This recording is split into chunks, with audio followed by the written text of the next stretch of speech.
When your mind goes blank in the middle of a conversation, it's not because your mind is empty. It's because your brain is holding back more than you realize. That awkward silence you fear is actually your brain trying too hard to protect you. Most people think they are boring, but the truth is, the more you try to impress someone, the stronger your inner filter becomes. The same system designed to save you from embarrassment can quietly destroy real connection. You don't need better lines. You don't need to become someone else. You just need to lower the filter. Imagine replacing a strict security guard with a welcoming friend. Inside your brain, the prefrontal cortex is constantly watching. It checks every word before you say it. Is this safe? Will they judge me? Will this sound stupid? And before you know it, your brain deletes the thought completely. Psychologists call this excessive self-monitoring. Most people call it overthinking. Every extra second you spend analyzing your reply makes your brain believe the thought is risky. The solution? The 3-second rule. When a real thought appears, say it. Not perfect, just honest. This isn't about saying anything random. Your social instincts still work.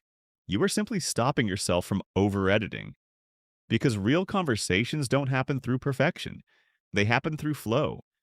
And the moment you stop performing, you become more interesting. Because people connect with the real you, not the version trying to impress them. But authenticity alone isn't enough. You need fuel. And that fuel is curiosity. What if your biggest social advantage, Hecky, was simply wanting to discover someone's world? Curiosity moves your attention away from yourself and places it on the other person. Instead of thinking, what should I say next? You start wondering, what can I learn about them? Ask, what surprised you most about that? Or how did you actually get started? These aren't tricks. They are genuine interest. And when someone feels truly heard, something changes. You become memorable because everyone wants one thing, to feel understood. The most interesting person in the room is usually the most interested, but curiosity needs another skill. Following the thread.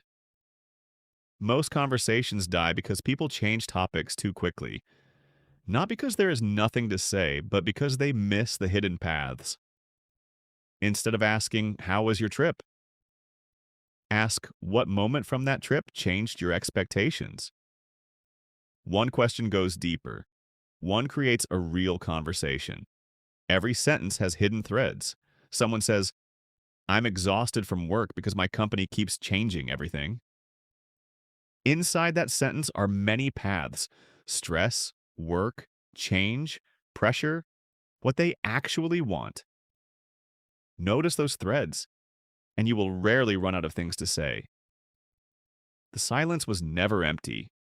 You just weren't seeing the options. But great conversations need balance. They need rhythm, a mix of depth and lightness.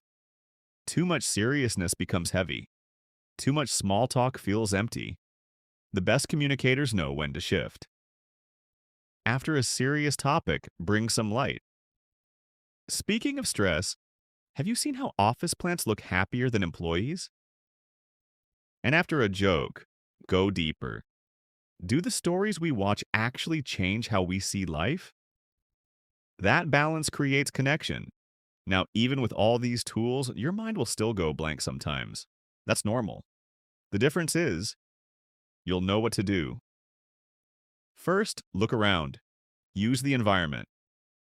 This place has a surprisingly good atmosphere. Second, bring back something they said earlier. You mentioned your hometown before. What did you love most about it? This shows something powerful. You were listening. Another useful tool is having a few flexible questions ready. Instead of, what do you do? Try, what is your attention lately? Instead of, any travel plans? Ask, if you could go anywhere for 24 hours, where would you go? But questions alone don't create deep connection. You also have to share yourself. This is called self-disclosure. Start with facts, then opinions, then feelings. I grew up near mountains. I miss that quiet. Leaving that peaceful life was harder than I expected. Small honesty creates safety, and people naturally respond with their own honesty. That's how strangers become comfortable. Finally, learn how to end conversations well. A good ending leaves a positive feeling. Use 3 simple steps. Appreciation. It was really interesting hearing your story. A reason. I need to grab something before I leave. And a bridge. I'd love to hear how that goes. No awkward ending, no disappearing, just a respectful close. The truth is, your voice was never missing. It was simply buried under a filter designed to protect you. Use the 3-second rule, lead with curiosity, follow the threads, balance depth with lightness, and don't fear the silence. Because every great conversation starts with one honest thought. And you already have that thought. You just have to let it out. If this changed how you see conversations, subscribe to Brainithic and tell me in the comments, what is one thing you always wanted to say but held yourself back from saying?